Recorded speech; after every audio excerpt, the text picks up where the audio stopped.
Hoje eu quero falar para você 6 sinais que podem indicar que você tem lipedema. Eu sou Heloíse Manfrim, cirurgiã plástica aqui do CELIP, Centro Especializado em Lipedema. O que eu vou falar hoje para vocês talvez vai te ajudar a identificar que você tem uma doença na gordura das pernas. Então presta atenção, que é bem rapidinho e talvez você pode ajudar inclusive outras mulheres que passam por esse problema também. Se você tiver alguma dúvida, não se esqueça, se inscreva aqui no nosso canal, curta, compartilhe com mais pessoas. Sigam a gente também lá no Instagram, @CelipBR. A gente traz muitos conteúdos que ajudam a você a começar um tratamento de uma forma muito eficaz e sem custo algum. O primeiro sinal que a gente encontra em pacientes com lipedema é a desproporção das pernas, dos membros inferiores em relação ao tronco. Então, normalmente, essas pacientes notam que a cintura é muito fininha e o quadril é bastante largo. São pacientes que normalmente notam isso desde a adolescência,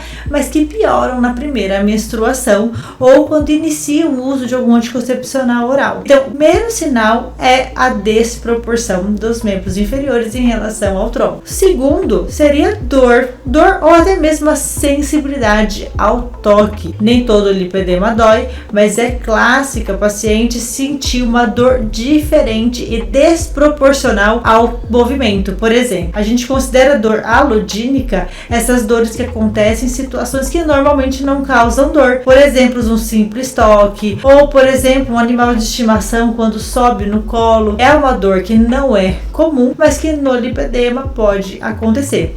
Um terceiro seria a sensação de edema. Pacientes com lipedema costumam referir um inchaço que normalmente é mais uma sensação pela inflamação do que realmente um inchaço que faz aquele cacifo, aquele afundamento. Então é uma perna com sensação de inchaço, mas que não mostra um inchaço muito verdadeiro.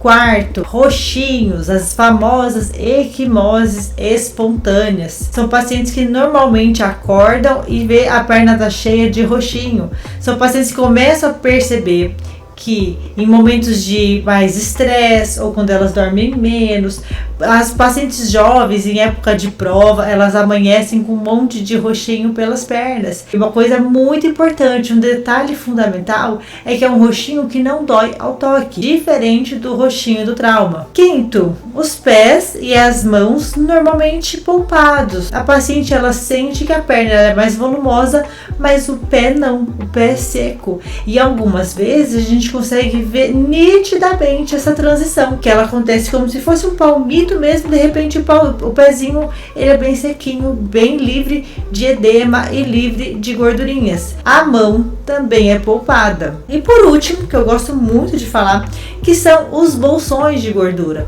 Os fat pads, eles são muito característicos nas pacientes e precisam ser observados como algo diferente do normal. Então, o fat pad é um bolsão que pode acumular, por exemplo, nos culotes, embaixo do bumbum, pode acumular nos joelhos, algumas vezes no cotovelo, nas pacientes que têm o acometimento da doença nos braços.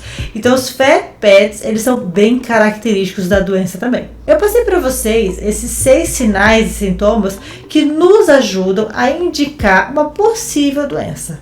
Claro que tudo a gente vai analisar isso numa consulta, então você precisa de uma avaliação médica para poder ter um diagnóstico.